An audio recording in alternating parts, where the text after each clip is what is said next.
आप सभी का कॉम्प्रिहेंसिव क्लासेस में बहुत बहुत स्वागत है। आज हम लोग जीके के 15 महत्वपूर्ण प्रश्नों को करने जा रहे हैं जो विगत कई वर्षों में हर कॉम्पिटिटिव एग्जाम में पूछे जा चुके हैं और ये अति ही महत्वपूर्ण है और ये हर बार रिपीटेड होते रहे हैं। तो चलिए हम लोग आज इन सारे प्रश्नों को सॉल्व करेंगे और आप लोगों को भी करके देखना है कि 15 में से आप कितने सही प्रश्न कर पाते हैं। चलिए हम लोग शुरू करते हैं। इसमें पहला प्रश्न है, निम्न में से कौन भारत में सबसे बड़ा नदी द्वीप है? ए गुंडू द्वीप, बी दीव द्वीप, सी माजुली द्वीप या डी दीवर द्वीप?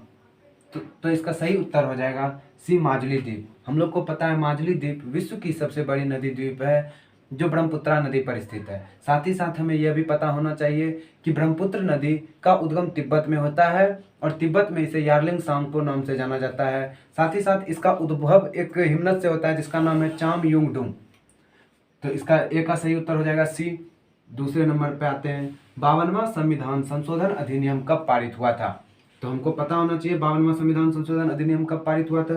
ए 1985, बी 1961, सी 1976 और डी 1982। तो हम लोग को पता है कि 52वां कॉन्स्टिट्यूशनल अमेंडमेंट एक्ट जो था वो 1985 में आया था और इस समय तत्कालीन प्रधानमंत्री संजय गांधी जी थे। और हमें यह भी पता होना चाहिए कि 52वां संविधान संशोधन 1985 के द्वारा ही भारतीय संविधान में 10वीं अनुसूची जोड़ी गई है। 10वीं अनुसूची जोड़ी गई है। आइए तीसरे नंबर प्रश्न पर, इलाहाबाद स्तंभ अभिलेख किसने लिखा था? ए महासेन, बी वीरसेन, सी विष्णुसेन या डी हरिसेन? तो इसका सही उत्तर हो जाएगा डी हरिसेन। हरिसेन के विषय में हमें पता है कि हरिसेन समुद्रगुप्त के दरबारी कवि थे और इन्होंने ही इलाहाबाद प्रशस्ति का निर्माण कराया था। और साथ ही साथ हमें एक्स्ट्रा बात ये पता होना चाहिए कि समुद्रगुप्त का जो अन्य नाम है उन्हें यह है कि उन्हें भारत का नेपोलियन कहा जाता है। अब आते हैं, तो इसका सही आंसर डी।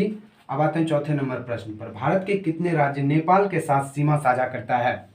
ए 3, बी 4, सी 8 और डी 5। तो इसका सही उत्तर 5 हो जाएगा क्योंकि हमें पता है नेपाल के साथ 5 राज्य साझा करते हैं। इधर मेरा उत्तराखंड, फिर ये यूपी, फिर ये बिहार और थोड़ा सा मेरा पश्चिम बंगाल और फिर थोड़ा सिक्किम। तो इस प्रकार 5 राज्य हैं जो नेपाल के साथ सीमा साझा करते हैं। तो इसका सही आंसर हो जाएगा ऑप्शन डी। तो आते हैं 5वां नंबर प्रश्न पर, भारत के किस राज्य के पास सबसे लंबी समुद्री तट है? ए केरल, बी गुजरात, सी आंध्र प्रदेश और डी तमिलनाडु। तो इसका सही उत्तर होना चाहिए गुजरात, क्योंकि गुजरात सबसे ज़्यादा समुद्री सीमा उसके पास है। और इसके बाद ये भी पता होना चाहिए कि गुजरात के बाद सबसे ज़्यादा है आंध्र प्रदेश के पास। और अगर एक्स्ट्रा याद रखना है तो आंध्र प्रदेश के बाद सबसे ज़्यादा है तमिलनाडु। ये तो राज्य का बात हो गया, लेकिन अगर हम ओवरऑल बात करें तो सबसे ज़्यादा समुद्री सीमा अगर किसी के पास है तो वह है अंडमान और निकोबार द्वीप। ठीक, लेकिन अगर राज्य की बात करेगा तो राज्य में आंसर हो जाएगा गुजरात। छठा प्रश्न है कि उष्मा का एसआई मात्रक होता है? ए जूल, बी न्यूटन, सी कैलोरी और डी केल्विन। तो उष्मा का एसआई मात्रक जूल होता है। तो इसका सही उत्तर हो जाएगा ए। अगला प्रश्न है, सोडियम बाइकार्बोनेट निम्न में से किसका रासायनिक सूत्र है? ए बेकिंग सोडा, बी धोवन पाउडर, सी प्लास्टर या डी उड़ान राख। तो इसका सही उत्तर हो जाएगा ए बेकिंग सोडा। बेकिंग सोडा को सोडियम बाइकार्बोनेट या खाने वाला सोडा कहा जाता है। अब अगला प्रश्न है, आरबीआई की स्थापना कब हुई थी? ए 1930, बी 1935, सी 1949 या डी 1955। तो हमें पता है कि आरबीआई का स्थापना 1935 ईस्वी में हुआ था और यह 1934 के आरबीआई एक्ट द्वारा स्थापित हुआ था। आरबीआई एक्ट द्वारा स्थापित हुआ था। और साथ ही साथ हमें पता है कि इसकी प्रारंभिक पूंजी 5 करोड़ रुपया थी। और अभी वर्तमान समय में आरबीआई का जो मुख्यालय है वह मुंबई में है, लेकिन जब यह प्रारंभ 1935 में स्थापित हुआ था तब इसका मुख्यालय कलकत्ता था और 1937 ईस्वी में इसका मुख्यालय मुंबई को बना दिया गया। ठीक, और 1949 और आरबीआई का जो राष्ट्रीयकरण है यह 1949 ईस्वी में हुआ था, लेकिन इसका स्थापना 1935 ईस्वी में हुआ था। और वर्तमान समय में आरबीआई जो कि भारत का केंद्रीय बैंक है इसके द्वारा ही मौद्रिक नीति जारी किया जाता है। अगला प्रश्न है, 1939 में सुभाष चंद्र बोस ने किसे हराकर कांग्रेस पार्टी के अध्यक्ष के रूप में चुने गए थे? Option A Abul Kalam Azad, B Pattabhi Sitaramayya, C Jawaharlal Nehru या डी महात्मा गांधी। तो इसका सही उत्तर हो जाएगा पट्टाभी सीतारामैया। 1939 ईस्वी में गांधी जी ने सुभाष चंद्र बोस के विरुद्ध में पट्टाभी सीतारामैया को खड़ा किया था, लेकिन सुभाष चंद्र बोस ने पट्टाभी सीतारामैया जी को पराजित कर लिया और खुद वह अध्यक्ष बन गए। लेकिन गांधी जी के साथ उनके विवाद के कारण अंततः उन्होंने भी त्याग पत्र दे दिया था और राजेंद्र प्रसाद जी इसमें अध्यक्ष चुने गए थे। तो इसका सही उत्तर हो जाएगा बी, पट्टाभी सीतारामैया। अगला 10वां नंबर प्रश्न है, सांप्रदायिकता का जनक किसे कहा जाता है? ए, लॉर्ड मिंटो, बी, चैम्सफोर्ड, सी, कर्जन या डी, वेवेल। तो इसका सही उत्तर हो जाएगा लॉर्ड मिंटो, क्योंकि हमें पता है कि 1919 में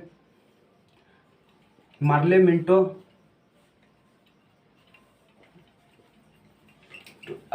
मिंटो अधिनियम आया था, जिसे 1919 का भारत सरकार अधिनियम भी कहा जाता है। इसके द्वारा ही सर्वप्रथम भारत में मुस्लिमों को अलग से वोट का अधिकार दिया गया।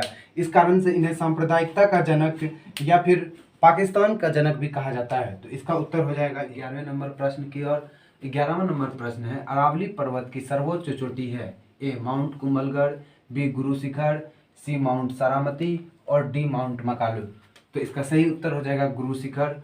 हमें पता है अरावली पर्वत की सर्वोच्च चोटी गुरु शिखर है, जो माउंट आबू पर स्थित है। और यह भी पता होना चाहिए कि माउंट आबू पर एक बहुत ही फेमस दिलवारा का जैन मंदिर भी है। चलिए आगे बढ़ते हैं 12 नंबर प्रश्न की ओर। 12 नंबर प्रश्न है, राज्य पुनर्गठन आयोग की स्थापना कब हुई थी? ए, 1951, बी, 1948, सी, 1956 और डी, 1953। तो हमें पता है कि राज्य पुनर्गठन आयोग की स्थापना 1953 ईस्वी में हुई थी और इसके अध्यक्ष कौन थे? तो फजल अली साहब, फजल अली। और इसी के नाम पर राज्य पुनर्गठन आयोग को फजल अली आयोग भी कहा जाता है। इसके अतिरिक्त और भी 2 मेंबर थे, जिसमें के एम पन्नीकर और तीसरे थे एच एन कुंजरू। अच्छा, तो राज्य पुनर्गठन आयोग 1953 में स्थापित हुआ, लेकिन इन्होंने अपनी रिपोर्ट 1956 में दी थी। और हमें पता है कि इसी 1956 में राज्य पुनर्गठन आयोग की रिपोर्ट को ही लेकर 7वां संविधान संशोधन अधिनियम आया, जिसके तहत 14 राज्य और 6 यूटी स्थापित किए गए थे उस समय 1956 के आसपास। और फिर अभी वर्तमान समय में हमें पता होना चाहिए कि राज्य टोटल 28 राज्य हैं और 8 यानी 28 स्टेट हैं और 8 यूटीज हैं। ठीक, फिर आगे बढ़ते हैं। 13वां नंबर प्रश्न, भारत का प्रथम वायसराय कौन था? तो भारत का प्रथम वायसराय कौन था? A, Warren Hastings, B, Lord Canning, C, William Bentinck और डी, कॉर्नवालिस। तो हमें पता होना चाहिए वायसराय पहला कौन थे? तो पहले वायसराय लॉर्ड कैनिंग थे और भारत के अंतिम गवर्नर जनरल भी ये थे। तो सबसे पहले हम लोग आते हैं, इसमें हम लोग को अक्सर कन्फ्यूजन रहता है। पहला है 1972 ईस्वी में, इसमें हेस्टिंग आया और हेस्टिंग उस समय कौन बने? तो बंगाल के वो पहले गवर्नर बने, बंगाल के प्रथम गवर्नर जनरल। फिर हमें पता है 1833 ईस्वी में इसी पद को बंगाल के गवर्नर जनरल को बदलकर भारत का गवर्नर जनरल बना दिया गया था और भारत के प्रथम गवर्नर जनरल बने थे लॉर्ड विलियम बेटिंग। फिर 1858 ईस्वी में 1858 के भारत शासन अधिनियम के द्वारा इसी पद को बदलकर भारत का वायसराय बना दिया गया था और भारत के प्रथम वायसराय बन गए थे लॉर्ड कैनिंग।